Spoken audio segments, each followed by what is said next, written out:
Hello friends, ഇന്ന് നമുക്ക് നമ്മുടെ പറമ്പുകളിലൊക്കെ വളരെ സുലഭമായിട്ടുള്ള പപ്പായ കൊണ്ടുള്ള ഒരു അച്ചാറാണ് ഉണ്ടാക്കുന്നത്. പപ്പായക്ക് പല നാട്ടിലും പല പേരുകളാണ് ഉള്ളത്. ഓമക്കായ, കർമൂസ അങ്ങനെയൊക്കെ പറയും. മിക്കവാറും എല്ലാ വീടുകളിലും ഉണ്ടാക്കുന്ന അച്ചാർ തന്നെയാണിത്. ഇത് എന്റെ വീട്ടിൽ എന്റെ ഉമ്മ ഉണ്ടാക്കുന്ന അച്ചാറിന്റെ കൂട്ടാണ് ഞാനിവിടെ പറയുന്നത്. ഇനി നമുക്ക് അച്ചാറിന് വേണ്ടിയിട്ടുള്ള ഇൻഗ്രീഡിയൻസ് എന്തൊക്കെയാണെന്ന് നോക്കാം. അതിനു മുമ്പായി ഞങ്ങളുടെ ചാനൽ സബ്സ്ക്രൈബ് ചെയ്യാത്തവരുണ്ടെങ്കിൽ ഒന്ന് സബ്സ്ക്രൈബ് ചെയ്യുക. അതോടൊപ്പം തന്നെ അതിനടുത്തുള്ള ബെല്ലൈക്കണും ഒന്ന് ക്ലിക്ക് ചെയ്യുക. പപ്പായ ഇങ്ങനെ സ്ലൈസ് ആക്കി അരിഞ്ഞത്, ഇഞ്ചി വെളുത്തുള്ളി ചെറുതാക്കി അരിഞ്ഞത്, ശർക്കര, പുളി, കടുക്, ഉലുവ, മഞ്ഞൾപ്പൊടി, മുളകുപൊടി, കായപ്പൊടി, ഇതൊക്കെ നമ്മൾ വീട്ടിൽ കിട്ടുന്ന സാധനങ്ങൾ തന്നെയാണ്. അതുകൊണ്ട് തന്നെ എല്ലാവരും വീട്ടിൽ ട്രൈ ചെയ്ത് നോക്കുക. വളരെ ഈസിയാണ് ഇത് ഉണ്ടാക്കാൻ. ആദ്യം നമുക്ക് അരിഞ്ഞു വെച്ചിട്ടുള്ള പപ്പായ കുക്കറിലേക്ക് ഇട്ട് കൊടുക്കാം. അതോടൊപ്പം തന്നെ ഇഞ്ചി വെളുത്തുള്ളി ചെറുതാക്കി അരിഞ്ഞത് ഇട്ട് കൊടുക്കാം.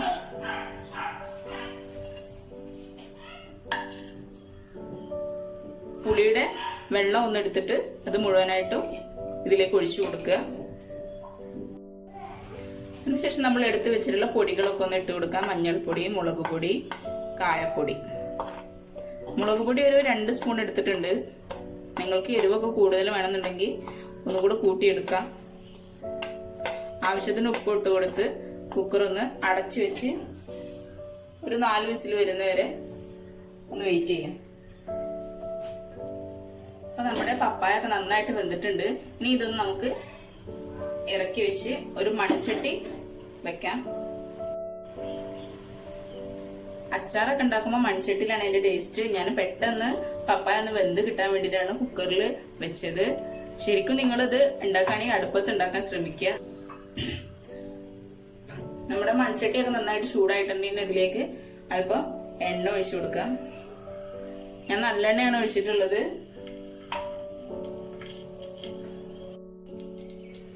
ഇനി അതിലേക്ക് അല്പം കടുക് ഇട്ട് കൊടുക്കാം. ഉലുവ ഇട്ട് കൊടുക്കുക. നേരത്തെ വേവിച്ച് വെച്ചിട്ടുള്ള പപ്പായ ഇട്ട് കൊടുക്കുക. നല്ലൊരു സ്മെല്ലൊക്കെ വരുന്നുണ്ട് ഇതിന്.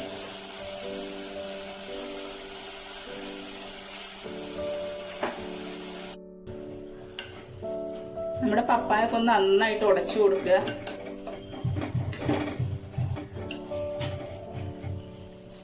ഇനി അതിലേക്ക് ശർക്കര ഇട്ട് കൊടുക്കുക.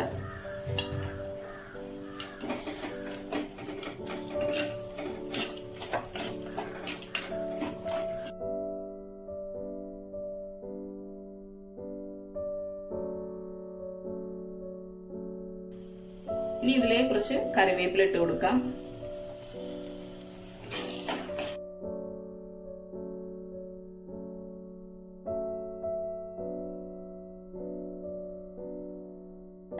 അപ്പൊ നമ്മുടെ അച്ചാർ ഇവിടെ 3/4 ഭാഗം റെഡി ആയിട്ടുണ്ട്. ലാസ്റ്റ് സ്റ്റെപ്പായിട്ട് നമുക്ക് ഈ മൺചട്ടി ഒന്ന് ഇറക്കി വെക്കാം. എന്നിട്ട് ഒരു ചീനച്ചട്ടി വെക്കാം.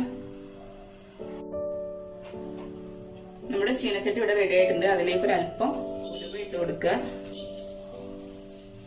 ഉലുവ ഒന്ന് വറുത്തെടുക്കുക. ഇതിലേക്ക് ഒരു അല്പം കടുക് ഇട്ട് കൊടുക്കുക. ഉലുവയൊക്കെ നന്നായിട്ട് വറുത്തതിന് ശേഷം മാത്രം കടുക് ഇട്ട് കൊടുക്കുക. കടുകൊക്കെ ചൂടായി പൊട്ടുന്നുണ്ട്. ഇനി ഇത് നമുക്കൊന്ന് പൊടിച്ചെടുക്കാം. ഇനി നമുക്ക് നമ്മൾ നേരത്തെ റെഡിയാക്കി വെച്ചിട്ടുള്ള പപ്പായയിലേക്ക് ഈ ഉലുവയും കടുകും പൊടിച്ചതൊന്ന് ഇട്ട് കൊടുക്കാം.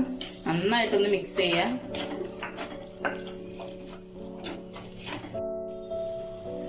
നിങ്ങൾക്ക് ഇതിൽ പുളി കുറവായിട്ട് തോന്നുകയാണെങ്കിൽ അല്പം വിനാഗിരി ഒഴിച്ചു കൊടുക്കാം. വിനാഗിരി ഓപ്ഷണൽ ആണ്, അതുകൊണ്ടാണ് ഞാൻ ഇൻഗ്രീഡിയൻസ് പറയാതിരുന്നത്. വീഡിയോ ഇഷ്ടമായെങ്കിൽ ലൈക്ക് ചെയ്യാനും ഷെയർ ചെയ്യാനും മറന്നു പോകരുത്. എല്ലാവരും വീട്ടിൽ ഉണ്ടാക്കി ഇതിന്റെ ഫീഡ്ബാക്ക് അറിയിക്കുക. Thank you.